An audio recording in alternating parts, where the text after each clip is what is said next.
Өткендегі цветной вечеринканың жалғасы барлығымыз бір-бір подаркаден алып мәз болып, көңіліміз толып, мына жерде өзіміз тос айтып, тілектерімізді айтып, бір-бірімізге осылай дастарханымызда отырып, тамақ шайымызды ішіп алды. Енді мына жерде әңгімені кетіп жатырмыз ғой. Барлығы жаман, тек қана біз ғана жақсы екенбіз ғой. Кішкентайым тастайтын жер болмағандықтан, мына жерде Айдана Құрым екеуміз ғана кішкентайымызды алып келдік. Осылай ол маза бермейді. Ол Дашка мына жағынан шығып, мына жағынан ақыр алдыма отырып алды. Шай да кетіп жатыр, кола да кетіп жатыр, в общем, барлығы кетіп жатыр. Одан бөлек осындай ойын ойнайық деген қыздармен арманда кетерміз. Поклашканы осылай крышкасын ұру керек болды. Былай айналуымыз керек. Мына жерде енді барлығымыз анемия екенбіз, почти қыздар. Мына жерде Тойгүл құрбым деген ойбай, бір айналғаннан басы айналып құлап жатыр. Тойгүл құрбым айтам, сен нағыз анемия екенсің, қоя ана баклажканы шертіп қалды десе, біреуін шертті да одан құлап қайтадан екінші баклажканы ұрып үлгеріп жатыр ғой. Мынау енді нағыз күшті ойын екен қыздар. Анемияны ешқандай да анализ тапсырмай-ақ осылай басымыздың айналғанынан ақ білуге болады екен. Мына жерде жартысымыз почти анемия екенбіз. Мына жерде Айдана деген ұрып үлгере алмай жатыр ғой, 2-3 реттен құлап жатыр. Одан Асия шықты, мынандай бутылканы айналып.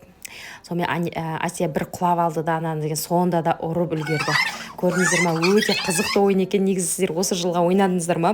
Көбісі бұл ойынды ойнап үлгермепті, но біз бір жиналған кезде оптым 3-4 ойыннан ойнап тастадық. Одан кезек маған келді.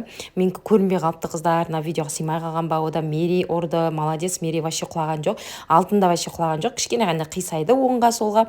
Ал мені қараңыздар, ет бетінен жалп ете қалғасын ғой. Мә, жаман басым айналып кетті. Мынау кішкене алдында деген қыздарға күліп тұрған бастық айналмайды ғой, қойшы, өтірік актриса болмаңдаршы десем, өзің айналғаннан кейін көреді екенсің ғой, басың кәдімгідей айналып кетеді екен. Одан кейін екінші ойынға кірістік. Екінші ойын осындай шарды аузымызға үрлеп, осындай стакандарды жинауымыз керек. Бірінші ойында біз отып, подаркымызды алып жүгірдік. Біздің команда енді мықты, Айдана мен Асия шықты. Біздің тағы да Айдана отып алды подарканы. Одан кейін үшінші алтын мен Бөпе шықты. Тоже мына ыдысты біз отып алдық. Біздің командаға ең мықтылар жиналыпты ғой.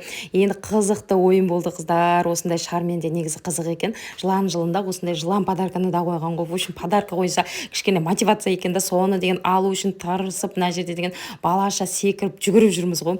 Енді арасында осындай жиналып тұрамыз. Сіздер де жиналып тұрасыздар ма қыздар? Кеше айтпақшы, мен осы цветная вечеринкада біз дастарханымызды сынап тастапты. Менің оқырмандарым, вино бар ма, пиво бар ма, ойбай, кім ішіп отыр? Бізде негізі ешкім ішпейді, ол пиво мен вино для красоты, дастарханның кішкене сәнін келтірсін деп алған болатын.